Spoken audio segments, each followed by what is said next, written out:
জাতীয় হৃদরোগ ইনস্টিটিউটের হিমঘর থেকে শরীফ ওসমান হাদির মরদেহ এই মুহূর্তে শহীদ সোহরাওয়ার্দী মেডিকেল কলেজ হাসপাতালের মর্গে নিয়ে আসা হয়েছে ময়নাতদন্তের জন্য। কিছুক্ষণ আগেই হিমঘর থেকে বের করে শরীফ ওসমান হাদির মরদেহ এই শহীদ সোহরাওয়ার্দী মেডিকেল কলেজ হাসপাতালের ফরেনসিক মেডিসিন বিভাগে নিয়ে আসা হয় এবং আমরা যেটি জানতে পেরেছি এখানে তার ময়নাতদন্ত শেষে সমস্ত প্রক্রিয়া শেষে কিন্তু এখান থেকেই তাকে যে জানাজার জন্য জাতীয় সংসদের দক্ষিণ প্লাজায় যার জানাজা অনুষ্ঠিত হবে সেখানে কিন্তু নিয়ে যাওয়া হবে এখান থেকে সম্ভবত, তেমনটি কিন্তু আমরা জানতে পেরেছি। এবং এখন পর্যন্ত আমরা যেটি দেখেছি কিছুক্ষণ আগেই তাকে এই জাতীয় হৃদরোগ ইনস্টিটিউটের হিমঘর থেকে নিয়ে আসা হয়েছে এবং সে নিয়ে আসার সময় আমরা দেখেছি আইনশৃঙ্খলা রক্ষাকারী বাহিনীর সদস্যরা কঠোর অবস্থায় ছিল। এর পাশাপাশি পুলিশের পাশাপাশি সেনাবাহিনীর সদস্য সংখ্যাও কিন্তু মোতায়েন করা হয়েছে। শরীফ ওসমান হাদির আজকে মৃত্যুকে কেন্দ্র করে আজকে আমরা যেটি দেখেছি সারা দেশে আজকে রাষ্ট্রীয় শোক চলছে। পাশাপাশি আমরা যেটি জানতে পেরেছি এখন পর্যন্ত শরীফ ওসমান হাদির জানাজা জাতীয় সংসদের দক্ষিণ প্লাজায় অনুষ্ঠিত হবে এবং সেখানে প্রধান উপদেষ্টা ডক্টর মোহাম্মদ ইউনূস সহ উপদেষ্টা পরিষদের সদস্যরা তার জানাজায় অংশ নেবেন। এরপরেই কিন্তু শরীফ ওসমান হাদিকে ঢাকা বিশ্ববিদ্যালয়ের যে কেন্দ্রীয় মসজিদ রয়েছে সেই কেন্দ্রীয় মসজিদের পাশেই জাতীয় কবি কাজী নজরুল ইসলামের যে কবরস্থান কবর রয়েছে তার পাশেই কিন্তু শরীফ ওসমান হাদিকে দাফন করা হবে এমনটি কিন্তু জানা গেছে। এবং সকাল থেকে আমরা সোহরাওয়ার্দী মেডিকেলের পাশেই যে জাতীয় হৃদরোগ ইনস্টিটিউট রয়েছে সেই হৃদরোগ ইনস্টিটিউটের পাশেই আমরা সকাল থেকে রয়েছি এবং সকাল থেকে আমরা দেখতে পাচ্ছি যে শরীফ ওসমান হাদির ভক্ত অনুরাগী যারা রয়েছেন তারা কিন্তু হাসপাতালের সামনে এসে ভিড় করছেন, সকাল থেকে ভিড় করছেন এবং কখন নাগাদ তার জানাজা অনুষ্ঠিত হবে, কখন দাফন করা হবে, কোথায় দাফন করা হবে, এই বিষয়গুলো কিন্তু খোঁজখবর নিচ্ছেন শরীফ ওসমান হাদির যারা ভক্ত রয়েছেন, যারা অনুরাগী রয়েছেন এবং সাধারণ মানুষ যারা শরীফ ওসমান হাদিকে ভালোবাসেন তারা কিন্তু সকাল থেকেই এই জাতীয় হৃদরোগ ইনস্টিটিউট সহ সোহরাওয়ার্দী মেডিকেল কলেজ হাসপাতাল এই আশেপাশেই কিন্তু ভিড় করছেন। এবং আমরা যেটি দেখেছি কিছুক্ষণ আগে আমি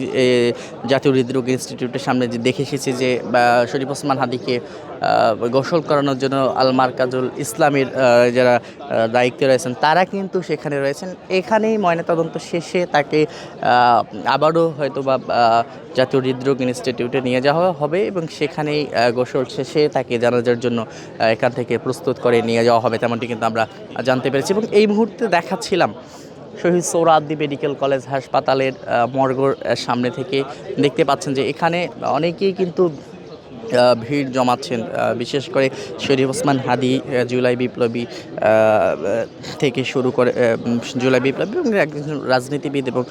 বিশেষ করে তিনি সাধারণ মানুষের কণ্ঠস্বর ছিলেন, যার ফলে তাকে কিন্তু অনেকেই আমরা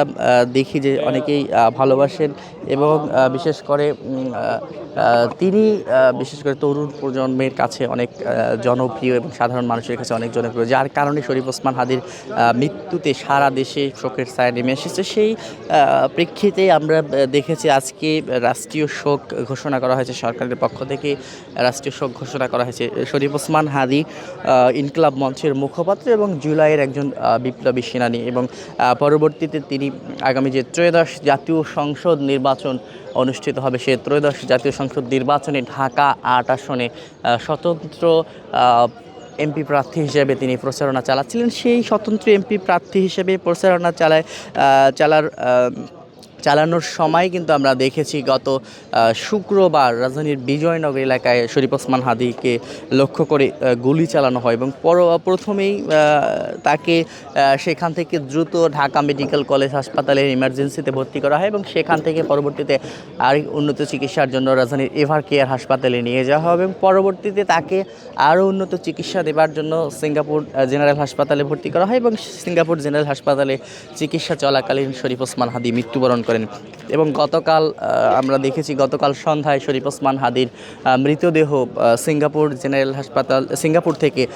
দেশে নিয়ে আসা হয় এবং আজকে শরীফ ওসমান হাদির জানাজা অনুষ্ঠিত হবার কথা রয়েছে জাতীয় সংসদের দক্ষিণ প্লাজায়। সেখানে জানাজা শেষে তাকে